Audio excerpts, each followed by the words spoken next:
या यीशु को अपना ले तू, या कह दे उससे प्यार नहीं, जो कुछ ला गया तेरी खातिर, क्या वो ही तेरा दिलदार नहीं।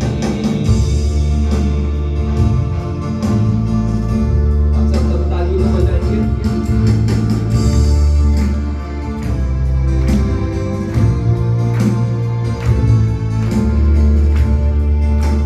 मेरे साथ इस गीत को या यीशु को अपना ले तू, या कह दे उससे प्यार नहीं, जो कुछ ला गया तेरी खातिर, क्या वो ही तेरा दिलदार नहीं। या यीशु को अपना ले तू, जो खाने को देता बदन और पीने को देता लहू, जो खाने को देता बदन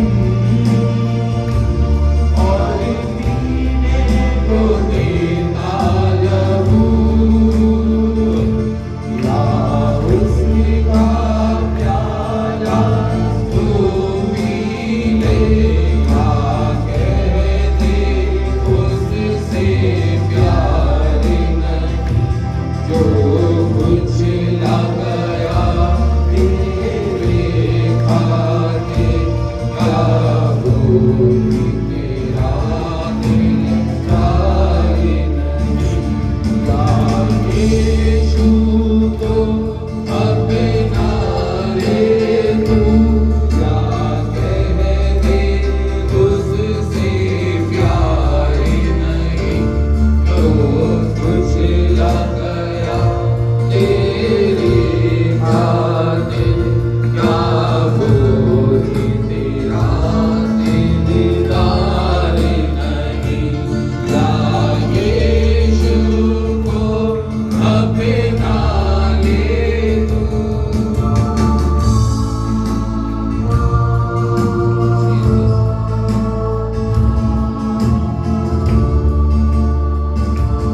अब रूह की ताकत ले, दिल जान नजर कर ले। अब रूह की ताकत ले,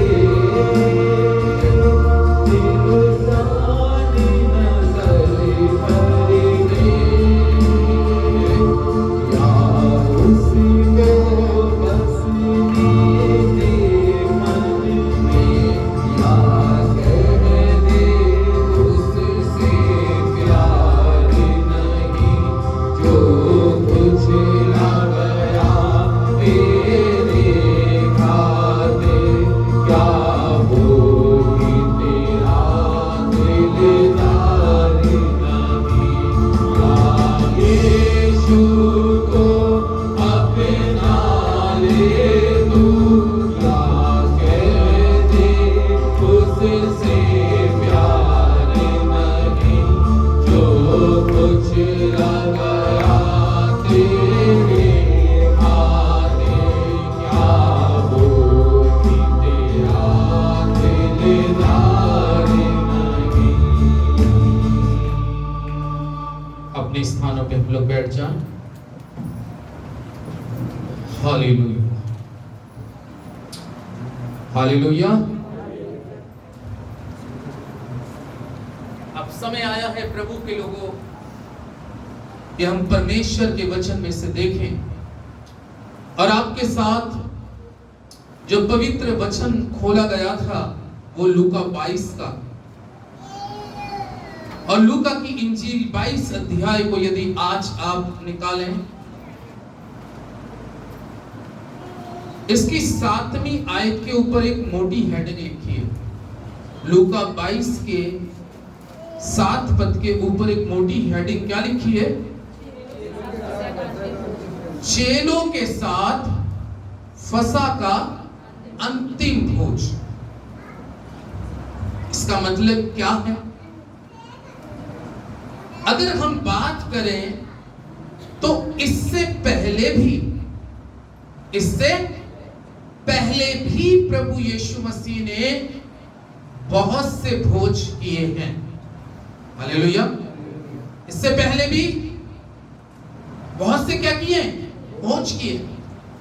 अगर मैं बताऊं तो गलील के काना में भी उसने भोज में शामिल था। अगर बात करूं 7 रोटी में भी भोज में शामिल था, 5 रोटी में भी शामिल था। बहुत से भोज किए अपने शिष्यों के साथ, भीड़ के साथ। लेकिन इस समय जो ये पाठ पढ़ा गया, चेलों के साथ फसह का अंतिम भोज, जिसको आज विश्व भर के अंदर में मनाया जा रहा है, स्मरण किया जा रहा है कि प्रभु यीशु मसीह इससे पहले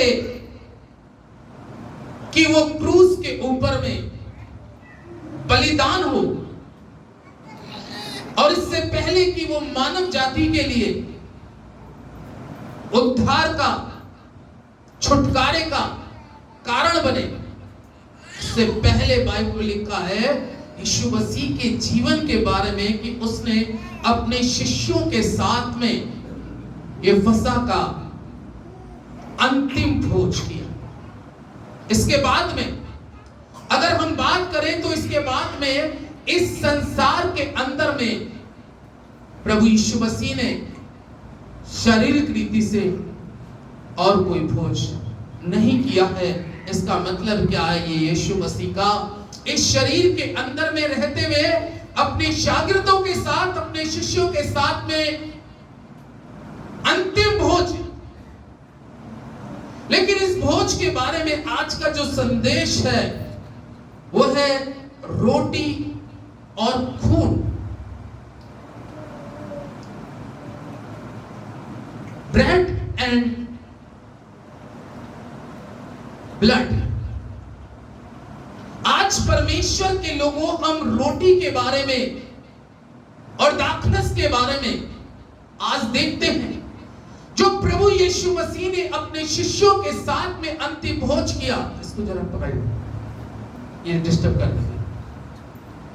पवित्र शास्त्र के अंदर में परमेश्वर का वचन एक बात, बहुत अच्छी बात कहता है। अगर हम इसके 14वें और 15वें पद को अंदर में पढ़ेंगे तो लिखा है, जब घड़ी आ पहुंची तो वो प्रेरितों के साथ भोजन करने बैठा। 15वां पद, और उसने उनसे कहा, मुझे बड़ी लालसा थी कि दुख भोगने से पहले ये फसह तुम्हारे साथ खाऊं। आमीन। प्रभु यीशु मसीह एक लालसा, क्योंकि प्रभु यीशु मसीह अपने शिष्यों के साथ काफी वर्ष उनके साथ साथ रहा। और पवित्र शास्त्र इस प्रकार से बतलाती है कि वो उसके साथ साथ चलते रहे शिष्य।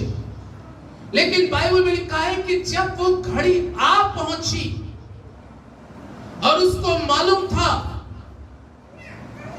कि अब मुझे जिस काम के लिए इस संसार में मेरे पिता ने मुझको भेजा है, इस काम को मैं पूरा करूं, उससे पहले परमेश्वर के लोगों, ये एक यादगारी आराधना है जो हम मंथ के अंदर में पहले रविवार को लेते हैं।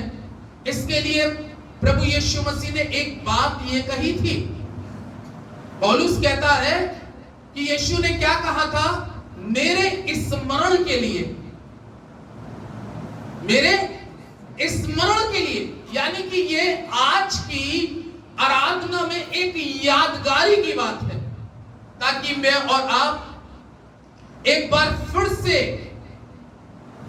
उस फसह के भोज को याद कर सके कि जब प्रभु यीशु मसीह इस संसार के अंदर में थे तो उन्होंने इससे पहले की वो पीरियड उनके सामने आ रहा था कि उनको एक बहुत बड़ी दुख की वादियों में से होके जाना था, जिनको शिष्य शायद अभी समझ नहीं पा रहे थे, क्योंकि प्रभु यीशु मसीह इस बात को लेके कहते हैं कि मुझे बड़ी लालसा थी, यानी कि इस बड़े दुख के कटोरे को पीने से पहले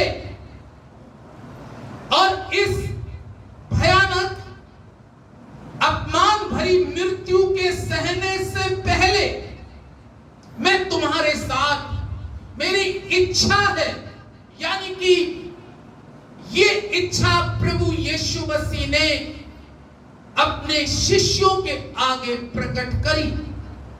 और बाइबल में लिखा भी है कि उसने जब अपने शिष्यों को भेजा तो उसने पूछा कि हम तेरे लिए कौन सी जगह तैयार करें, कौन सी जगह पर तू इस पर्व को या इस यादगारी को बनाना चाहता है। तो प्रभु यीशु मसीह ने क्या कहा कि एक व्यक्ति तुमको मिलेगा। क्या लेके जाना होगा? क्या लेके जाना होगा? घड़ा लेके जाना होगा, भरा हुआ घड़ा। ये अभी हमने पढ़ा चैप्टर में, परमेश्वर का वचन कहता है कि वो घड़ा लेके जा रहा होगा और तुम उसके पीछे पीछे हो लेना, उसके पीछे पीछे हो लेना, और वो तुमको सही प्लेस पे, सही जगह पर, जहां पर मुझे तुम्हारे साथ भोजन करना है, जहां पर मुझे तुम्हारे साथ एक बड़ी यादगारी बनानी है। और ये यादगारी 2023 से पहले की यादगारी आज हम इस 2024 में बना रहे हैं। ये यादगारी का 2024वां वर्ष है और बाइबल में कहा है कि तुम उसके पीछे पीछे चलते जाना, और जिस घर के अंदर में वो पहुंचे उस घर के अंदर में तुम भी पहुंच जाना। और जब तुम उस घर के अंदर में पहुंचोगे तो उस घर के स्वामी से बोल देना इस चीज को, यीशु मसीह ने उसका फसह का पर्व तुझे तैयार करना है। और बाइबल लिखा वहां पर तुम्हें एक सजी सजाई क्या मिलेगी? अटारी, सजी सजाई, यानी कि ये वचन जो प्रभु का उन नबियों के द्वारा परमेश्वर की ओर से जो पहले से लिखा हुआ था कि वो पूरा बात खोएंगी, उसने पहले से इस चीज की अपने शिष्यों के साथ भविष्यवाणी कर दी कि जब तुम जाओगे, जब तुम उस घर में पहुंचोगे तो पहुंचने के बाद में तुम्हें एक सजी सजाई अटारी मिलेगी, और कह देना यही वो स्थान है, सजी सजाई।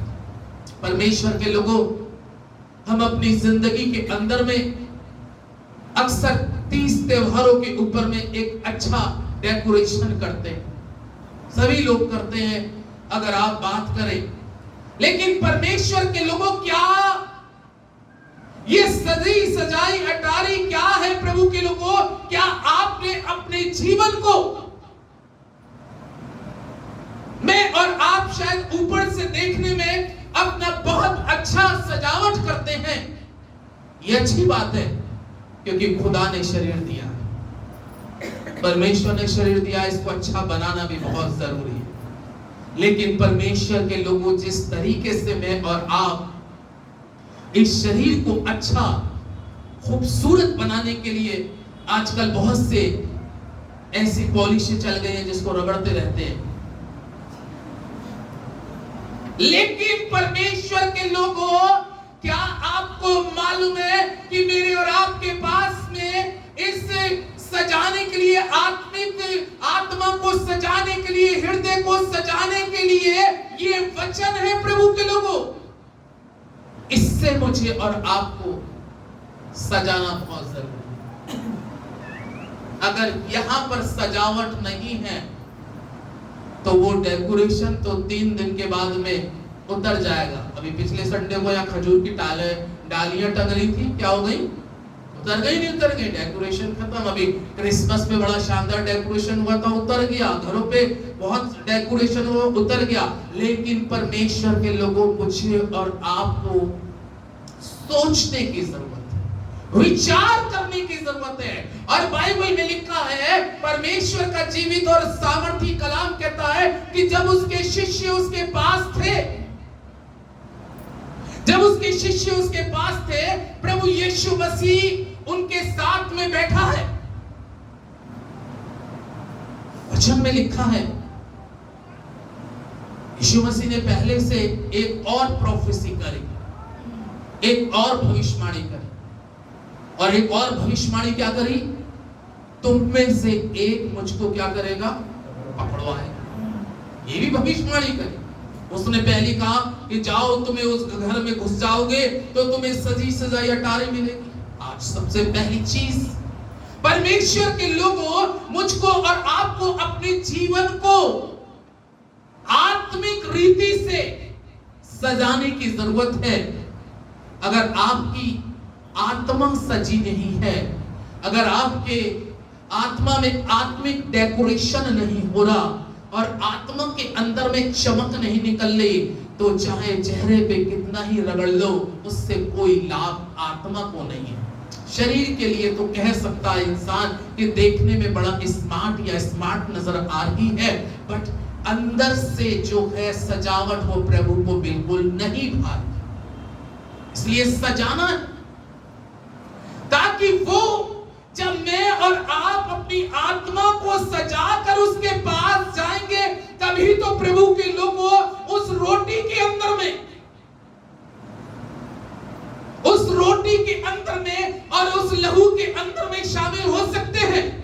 अन्यथा अगर हमने अंदर से अपने आप को नहीं सजाया और बाहर से हमने सब कुछ सजाया, लेकिन बाइबल क्या कहती है? परमेश्वर तो मन को क्या करता है? जांचता। परमेश्वर मन को देखता है, और तब परमेश्वर का जीवित और पवित्र कलाम हमें इस प्रकार से कहता है प्रभु के लोगों। और यहाँ पर इस लिखा भी है 19वें पद में, फिर उसने रोटी ली। पहले क्या ली? रोटी ली और धन्यवाद करके तोड़ी। रोटी का जिक्र आ रहा है यहां पर। जब ये रोटी के बारे में बात करते हैं तो कई बार मनुष्य सोचता है कौन सी रोटी थी। इस संसार के अंदर में बहुत किस्म की रोटियां आपको खाने को मिल सकती है, लेकिन परमेश्वर के लोगों, जब उसने रोटी ली और अपने पिता का धन्यवाद किया और अपने शिष्यों को जब दी, तो उसने क्या कहा? ये मेरा क्या है? बदन है। उसका बदन कैसा था? अब बात हम लोग पॉइंट वाली करते हैं। उसका बदन कैसा था? निर्दोष बदन। यानी कि इस संसार के गुनाह के लिए, इस संसार के पापियों के लिए, उस निर्दोष शरीर को, जिसको कल हम गुड फ्राइडे के रूप में फिर यादगारी के रूप में बनाएंगे, परमेश्वर के लोगों, वो अपनी मृत्यु की गवाही उस रोटी के अंदर में दे रहा है। यानी कि वो अपनी मृत्यु की गवाही शिष्यों को दे रहा है, और वो अभी कुछ पल के लिए ऐसा सोच रहे हैं कि जैसा वो अभी तक सोचते चले आ रहे थे कि भीड़ चलती थी, रोटी खिलाता था, भीड़ चलती थी, कुछ न कुछ खिलाता था, वो ऐसे ही सोच रहे होंगे। लेकिन जब इस चैप्टर के अंदर में आप पढ़ते हैं तो बाइबल में लिखा है कि उसने जब ये रोटी दी तो उसने एक शब्द बोला है, ये मेरा क्या है? बदन, जो तुम्हारे लिए दी जाता। उसने रोटी को परमेश्वर का वचन इस प्रकार से कहा, ये मेरी देह है, या ये मेरा बदन है, या ये मेरी बॉडी है जो तुम्हारे लिए दी जाती है। यानी कि आज प्रभु यीशु मसीह इस चैप्टर के अनुसार बता रहे हैं कि ये वो रोटी है, ये वो बदन है, ये वो जिस्म है जो तुम्हारे लिए दिया जाएगा, ये तुम्हारे लिए दिया जाएगा। परमेश्वर के लोगों जब वो रोटी को देते हैं तो रोटी के साथ में उसने उसको अपना बदन बोला।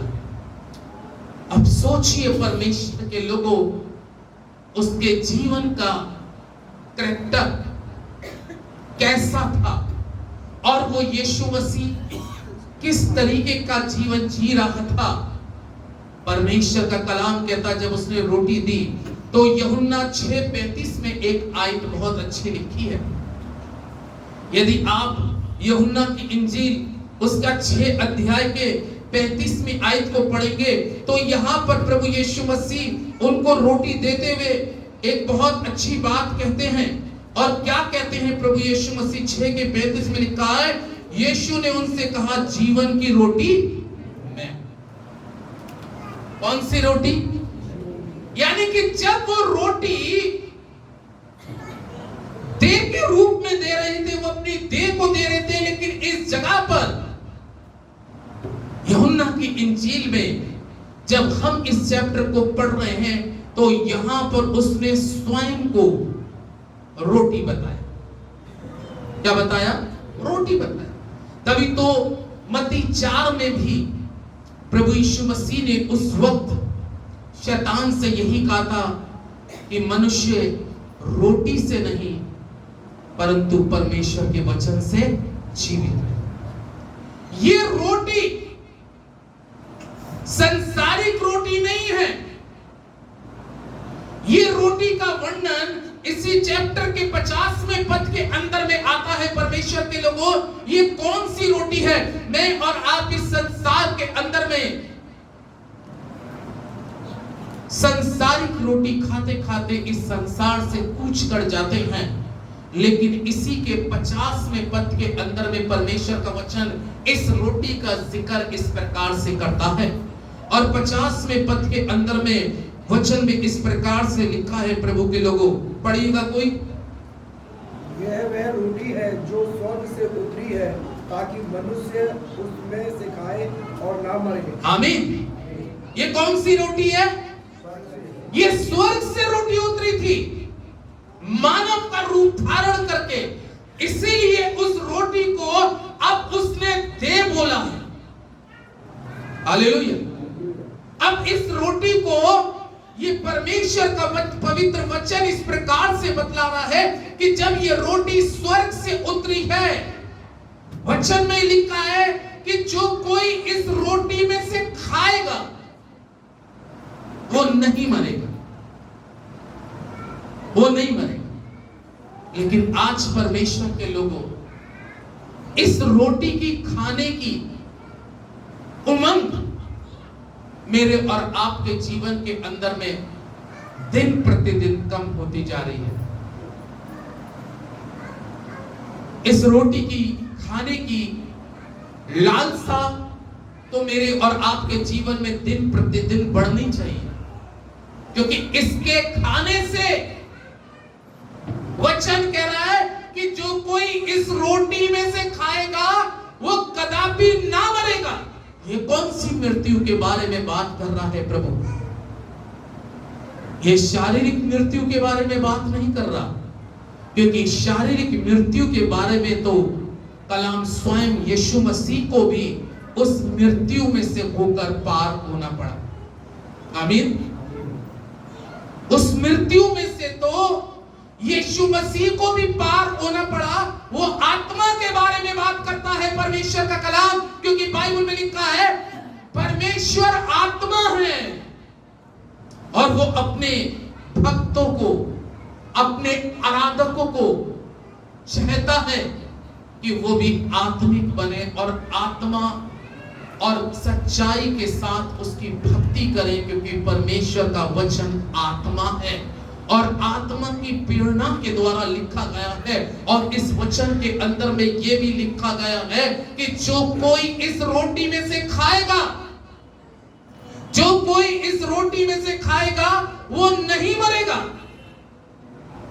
लेकिन इस रोटी में से खाने के लिए आपको कैसा होना जरूरी है? पौलुस कुरिन्थियों में इस प्रकार से कहते हैं, जो कोई इसको अनुचित रीति से खाए। कैसे? जो कोई उसको अनुचित रीति से खाए, लिखा है उसके खाने से वो दोषी ठहरेगा। जैसे उदाहरण मैं यहूदा इस्करियोती का देता हूं। मैंने पहले बताया कि जब वो इस मसा के पर्व को बना रहा है और अपने शिष्यों के साथ, तो उसने क्या कहा कि इसमें से एक मुझको पकड़वाएगा। और वचन में लिखा है कि जब ये समय आरंभ हुआ कि उसने अपने शिष्यों को रोटी देना शुरू करी, लिखा है कि जब उसने रोटी को डुबोकर यहूदा इस्करियोती को दी, इसको दी, क्या हुआ मालूम है यहूदा इस्करियोती के बारे में? कि जैसे उसने रोटी को लिया, खाया, और उसके अंदर में शैतान क्या हो गया? शैतान समा। हालांकि ये रोटी तो हमें जीवन दे रही है, लेकिन शैतान यहूदा इस्करियोती में क्यों समा गया? क्या इसका कारण आप समझ सकते हैं? क्योंकि बाइबल में लिखा है कि वो वेदी पर उस रोटी में शरीक होने के योग्य नहीं था। आप समझ रहे हैं? उस रोटी में शरीक या उस रोटी के योग्य नहीं था, क्योंकि उसने पहले से जाकर यीशु मसीह को पकड़वाने का पूरा इरादा कर लिया था। आमीन। यानी कि उसके अंदर में एक बड़ा लोभ आ गया था, एक बड़ा लालच आ गया था। यदि हमारे जीवन के अंदर में इस प्रकार का लोभ या इस प्रकार का लालच या किसी प्रकार का हमारे जीवन में संसारिक स्वार्थ या हमारे जीवन में किसी प्रकार का आधर्म या हमारे जीवन में किसी प्रकार का बुराई या हमारे जीवन में किसी प्रकार का व्यभिचार या हमारे जीवन में गंदे शौक, धूम्रपान, ये सारी चीजें यदि हमारे जीवन के अंदर में पाई जाती हैं, तो हम इस रोटी के योग्य नहीं। आमीन। क्योंकि यहूदा इस्करियोती को तो रोटी लेते ही बाइबल में कहा है, जैसे उसके मुंह में गया, लिखा है शैतान उसमें समा गया। अरे भैया, वो तो शैतान उसके अंदर में उसी दिन समा गया था कि जब उसने जाकर कहा, मैं उसको पकड़वा दूंगा, मुझे क्या मिलेगा। शैतान तो उसी दिन समा गया था। इसलिए पौलुस कहता है उसको अनुचित रीति से लेना, वेदी पर आना। अंदर से हमारी अटारी सजी नहीं है, लेकिन ऊपर से पूरा डेकोरेशन तैयार है। इस स्थिति के अंदर में परमेश्वर के लोगों, हम कभी परमेश्वर को प्रसन्न नहीं कर सकते, क्योंकि पौलुस एक बहुत अच्छी बात कहता है। पहला कुरिन्थियों 10 अध्याय, पहला कुरिन्थियों उसका 10 अध्याय और 10 अध्याय के अंदर में 21वें पद के अंदर में पौलुस ने एक बहुत गजब की बात कही। और क्या कहता है? तुम प्रभु की कटोरे और दुष्ट आत्मा के कटोरों दोनों में से नहीं पी सकते। तुम प्रभु की मेज और दुष्ट आत्मा की मेज दोनों के साझी नहीं हो सकते। आमीन। अब होता क्या है? मनुष्य दोनों चीजों में सम्मिलित होना चाहता है, दोनों चीजों में शरीक होना चाहता है। बाइबल में पौलुस स्पर्श कर रहा है, यहूदा इस्करियोती इस योग्य नहीं था कि वो उस रोटी को ले, क्योंकि वो कौन सी मेज पे पहले से पहुंच चुका है?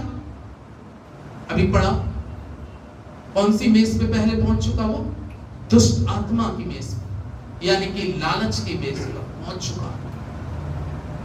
और खुश करने के लिए कि प्रभु मैं आपके भी साथ हूं। तभी तो बाइबल लिखा है कि तुम मनुष्यों को खुश करने के लिए कोई संसार में काम ना करो, क्योंकि स्वर्गीय पिता से उसका कुछ लाभ नहीं हो। उसके जीवन के अंदर में जो एक बड़ा गुनाह था, क्योंकि बाइबल में लिखा है प्रभु के लोगों, अगर इसी के हम 20वें पद के अंदर में पढ़ेंगे तो लिखा है, परमेश्वर का वचन कहता है, नहीं वरन ये कि अन्य जाति जो बलिदान करते हैं वो परमेश्वर के लिए नहीं परंतु दुष्ट आत्माओं के लिए बलिदान करते हैं। और मैं नहीं चाहता कि तुम दुष्ट आत्मा के सहभागी हो। तुम प्रभु के कटोरे और दुष्ट आत्मा के कटोरे दोनों में से नहीं पी सकते हैं? मना कर रहा है परमेश्वर को, तुम दोनों में से नहीं पी सकते। या तो आप पूरी तरीके से परमेश्वर के हो जाएं, या आप पूरी तरीके से संसारिक हो जाएं। रेवलेशन की पुस्तक में, प्रकाशित वाक्य की पुस्तक में बहुत अच्छी बात यीशु मसीह की अगुवाई में यूहन्ना आरिफ कहता है, ना तो तुम ठंडे हो और ना ही तुम गर्म। कैसे हो? गुनगुने हो। दिल चाहता है कि मुंह से उगल दूं, यानी कि कंडीशन यहूदा इस्करियोती की यही पाई गई कि वो गुनगुना था।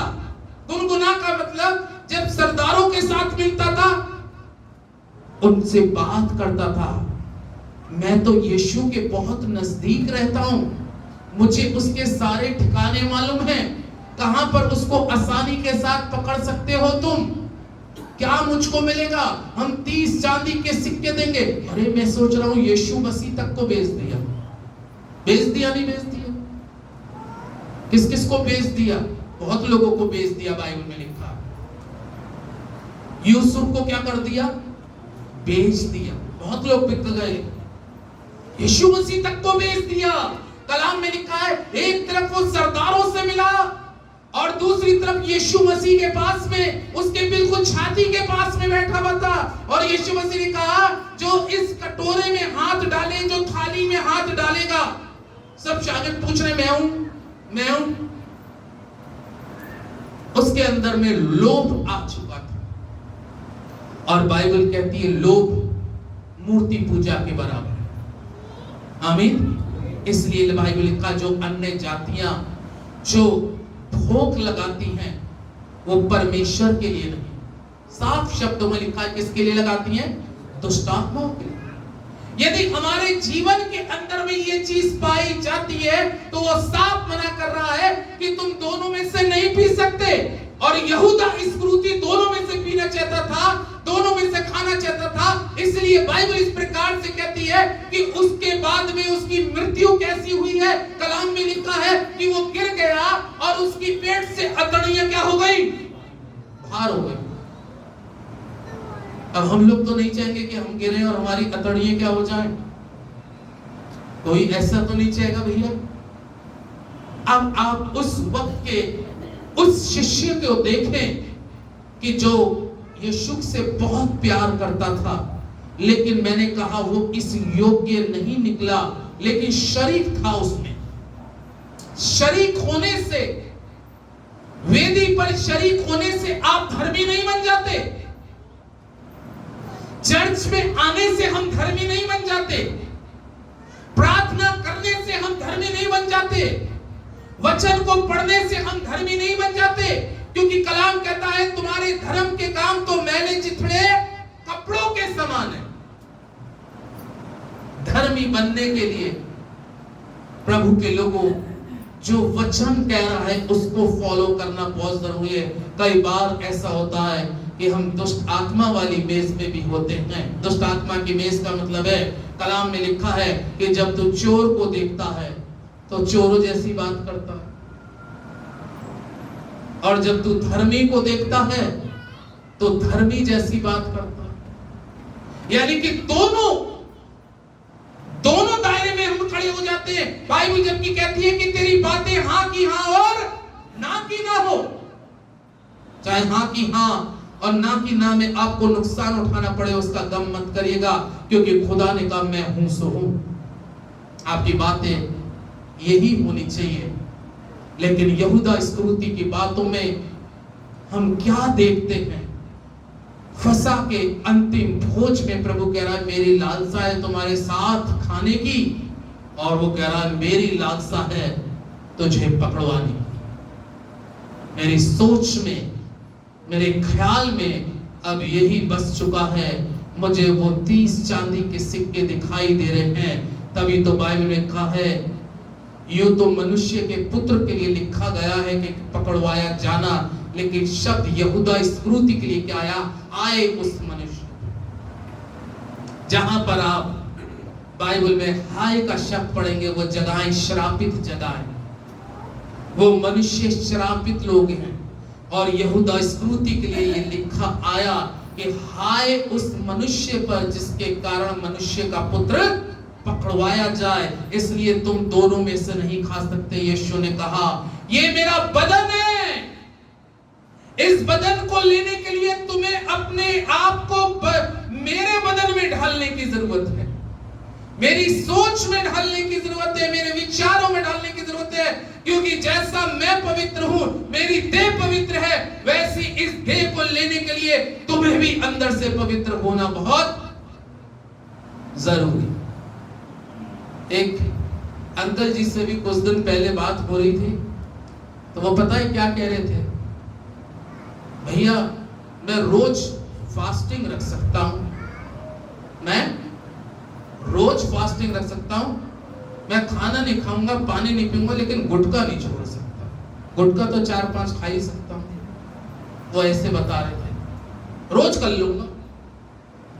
तुम एक दोनों मेजों में शरीक होना चाहते हो। यह है जीवन इंसान का। अभी इसी लैंड्स डे की बात कर रहा हूं, 2-1 बार बोले मैं रख लूं ऐसे फास्ट, मैंने कहा आप खाते रहिए सब, वो बढ़िया है। क्या फायदा आप शरीर को भी कष्ट दें और परमेश्वर की आप वेदी पे भी पहुंचने के लायक ना हो। आमीन। विचारों में परिवर्तन लाने की जरूरत है। इसलिए यीशु मसीह की देह जो है उसको कहा ये स्वर्गीय देह है, जो स्वर्ग से उतर के आई है, जिसमें से मनुष्य खाएगा और वो कदापि ना मरेगा। फिर उसने ब्यारी के पीछे से कटोरा भी लिया और कहा लो ये नई वाचा का वो लहू है जो तुम्हारे लिए बहाया जाए। लहू, एक गीत भी गाते ना, तेरा लहू बड़ा कीमती है प्रभु। आमीन। कीमती लहू। हमारे और आपके लहू की तो कोई ऐसी कोई खास कीमत नहीं है। मलखान हॉस्पिटल चले जाओ 600 रुपए दे देगा। रिक्शे वालों को देखा है रात में खिंचवाते हैं 300-300 रुपए में। हमारे और आपके लहू की कोई कीमत नहीं है। आमीन। लेकिन यीशु के लहू की बहुत बड़ी कीमत है। हालेलुया।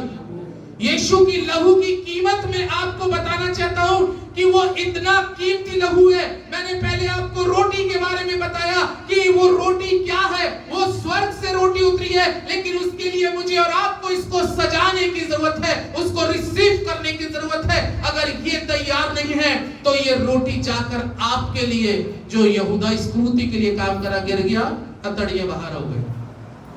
भैया किसी के अतड़िए बतड़िए बाहर ना हो, इसलिए बढ़िया अच्छा अंदर से होना। क्या फायदा, क्या फायदा उससे कि किसी की अतड़ियां बाहर हो जाए। जब यहूदा इस्करियोती जैसी की अतड़ियां बाहर हो सकती है तो हम लोग तो बहुत दूर की बात है। वो यीशु के साथ चलने वाला व्यक्ति था। जब उसको परमेश्वर ने नहीं बख्शा तो मैं और आप अगर यीशु मसीह के साथ चल रहे हैं और उसके साथ धोखा कर रहे हैं तो मुझे और आपको का बख्शे नहीं छोड़े। यीशु का लहू, उसकी कीमत के बारे में यूहन्ना की पत्री में बताया गया है। अगर आप की पत्री को निकालें तो यहां पर पहले यूहन्ना की पत्री पहला अध्याय और पहले अध्याय के अंदर में 7वें पद में उस लहू का वर्णन पत्रियों में किया गया है। पहले यूहन्ना की पत्री पहला अध्याय 7वें पद में लिखा है, पर यदि जैसा वो ज्योति में है वैसी हम ज्योति में चले तो एक दूसरे से सहभागिता रखते हैं और उसके पुत्र यीशु का लहू हमें सब पापों से क्या करता है? यीशु का लहू। इसलिए तो मैंने कहा हम लोगों का लहू कुछ काम ऐसा नहीं है, क्योंकि कलाम इस प्रकार से कहता है, प्रभु के लोगों, हमारे और आपके लहू के अंश में पाप है। जितने आदम और हवा के बाद इस धरती के ऊपर में बच्चे पैदा होते हैं, वो स्त्री और पुरुष के संपर्क रखने से वैज्ञानिक बताती तब होते हैं, उसमें पाप का अंश होता और मनुष्य मां के पेट से ही पापी होता है। लेकिन वचन में क्या लिखा है? उस लहू की कीमत के बारे में यहां पर परमेश्वर का वचन अभी क्या बता रहा है कि यीशु मसीह क्यों अपना बदन देना चाहे थे। यीशु मसीह क्यों अपना लहू देना चाहे थे? ताकि उसका लहू इस लहू के अंदर में प्रवेश कर जाए, ताकि ये लहू जो अशुद्ध है उसके लहू के जाने के बाद शुद्ध हो जाए, साफ हो जाए। उसका लहू हमें सब प्रकार के पापों से शुद्ध करता है। उसके लहू की एक बहुत बड़ी तासीर ये है, किसी और चीज का लहू हमें शुद्ध नहीं कर सकता। लोग डरते हैं इस बात को लेके, कभी कभी किसी के अंदर में ब्लड की कमी हो जाती है, भैया मैं नहीं चढ़वाऊंगा, क्या कहीं ऐसा ना रिएक्शन कर जाए, पता नहीं कब का रखा हो, पता नहीं कब का रखा हो। लेकिन यीशु मसीह का लहू अगर आपके अंदर में चला गया तो आपका सारा इन्फेक्शन खत्म हो जाएगा, आप हील हो जाएंगे, आपके अंदर में एक नया तरोताजगी आ जाएगी। यीशु का लहू हमें सब आधर्मों से, सब पापों से क्या करता है? शुद्ध करता है। इसलिए गिदोन भी कहने लगा कि मैं कहीं पे सुरक्षित नहीं हूं, अगर मैं सुरक्षित हूं तो यीशु के लहू में सुरक्षित हूं। यीशु के लहू में अगर हम डूबे हुए, डूबना है, जब कोई चीज डूब जाती है तो बाहर वाले को दिखाई नहीं देती। जब कोई चीज डूब जाती है तो बाहर वाले को दिखाई नहीं देती। उसी प्रकार से मैं और आप मसीह यीशु के लहू में डूबे होने चाहिए। आमीन। डूबना, डूब जाइए, क्योंकि जितना आप मसीह के लहू में डूबे रहेंगे उतनी बड़ी आपकी सुरक्षा है। और सबसे बड़ी सुरक्षा कि उसका लहू हमें सब प्रकार के अधर्मों से, सब प्रकार की बुराई से, सब प्रकार के घिनौने काम से शुद्ध करता है। क्योंकि यहां पे बाइबल में लिखा है उसके लहू में शुद्धता, शुद्ध। आज परमेश्वर के लोगों, यदि आज हम अभी तक उसके लहू का बपतिस्मा नहीं लिया है, आज तक अगर हम उसके लहू में डूबे नहीं हैं, तो प्रभु के लोगों कहीं ना कहीं हम अशुद्ध हैं। इसलिए उस अशुद्धता को हम छोड़कर प्रभु के पास आए, क्योंकि उसका लहू हमें सब प्रकार के अधर्मों से शुद्ध करता है। तब प्रभु यीशु मसीह ने कहा, लो ये वो लहू है जो तुम्हारे लिए बहाया जाता है। कलाम में लिखा है कि जब यीशु मसीह कैलवरी क्रूस के ऊपर में था, तो वचन इस प्रकार से कहता है कि एक सैनिक आया। जब उसने अपने प्राण को अपने पिता के हाथ में सौंप दिया, तो एक सैनिक आया और कलाम में लिखा है उसकी पसली के अंदर में क्या मारा? भाला मारा। और बाइबल में लिखा है कि जैसे ही उसके भाला लगा है तो उस भाले के लगते ही उसके खून की धारा उसमें से बह गई। अगर आज हम उस धारा के नीचे आके खड़े हो जाएं तो कलाम कहता है चाहे तुम्हारे पाप लाल रंग के भी क्यों ना हो फिर भी हिम के मानिंद श्वेत हो जाए। उसके खून को देखिए, जो उसका कैलवरी क्रूस के ऊपर से खून बह रहा है, वही हमारे सारे आधर्मों को, वही हमारे सारे पापों को शुद्ध कर रहा है। इसलिए इब्रानियों की पुस्तक के अंदर में 9 अध्याय में लिखा है कि बकरे और भेड़ों का लहू हमें अशुद्ध नहीं करता। ये प्रथा पुराने नियम में पाई जाती थी कि अगर कोई गुनाह करता था, कोई पाप करता था, तो याजक के पास आता था और याजक उसको भेड़ का या बकरी का कोई पशु या पक्षी बता देता था, क्योंकि उस समय की व्यवस्था ये हुआ करती थी कि किसी का खून जब तक ना निकाल लिया जाए और उसको बलि ना कर दिया जाए तब तक पापों की क्षमा नहीं होती थी। इसलिए यीशु मसीह को खुद कलाम में लिखा है मनुष्य का रूप धारण करके इस संसार में आना पड़ा, क्योंकि पाप और गुनाह जिंदगी में बढ़ता चला जा रहा था, गुनाह बढ़ता चला जा रहा था। तब मनुष्य का रूप धारण करके यीशु आया और उसने अपना लहू बहाकर मुझे और आपको हर एक अधर्म से छुड़ा लिया और कहा अब ये लो, ये नई वाचा का वो लहू है जो तुम्हारे लिए दिया जाता है।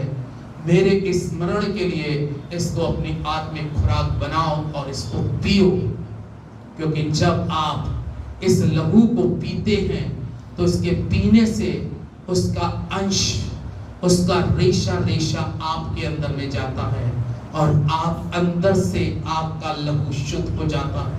आपको विचारों में परिवर्तन करना है, सोच में परिवर्तन करना है और देखने के अंदाज में परिवर्तन करना है परमेश्वर के लोगों। और बहुत ही दीन और नम्र होकर हमें प्रभु की वेदी के पास आने की जरूरत है।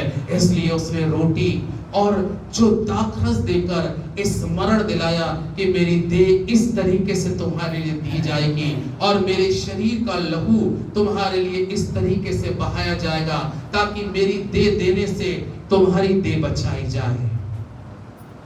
मेरे लहू को बहाए जाने से तुम्हारा जीवन बचाया जाए और तुम स्वर्ग के राज्य के वारिस हो सको।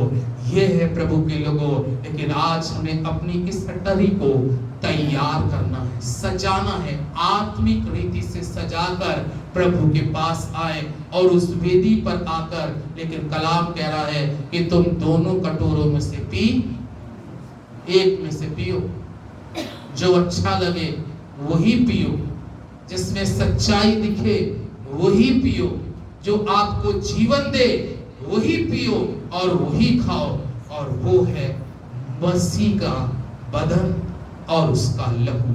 परमेश्वर आपको आशीष दे, आमीन। दुआ करें। हमारे जीवित महान सामर्थी अद्भुतकारी परमेश्वर, आज की इस पवित्र पवित्र पवित्र शाम में हम आपका कोटि कोटि धन्यवाद करते हैं कि तूने ये वचन दिया कि आज हम इस फसह के पर्व पर प्रभु तेरे वचन को याद दिला सके, प्रभु तेरे लोगों को जागृत कर सके कि किस तरीके से तूने मृत्यु से पहले अपने शिष्यों के साथ भोजन किया और तूने उनके साथ में रिफाकत रखी। आज पवित्र आत्मा जितने कलीसिया के लोग तेरे साथ संगति करते हैं, इस भोज में शामिल होते हैं, प्रभु इस संगति के दौरान इनकी आत्मिकता और बढ़ जाए और ये तेरे प्रेम में, तेरे प्यार में, तेरी मोहब्बत में डूबते चले जाएं परमेश्वर, क्योंकि तेरा वचन कहता है मेरी यादगारी के लिए लेना। हालेलुया।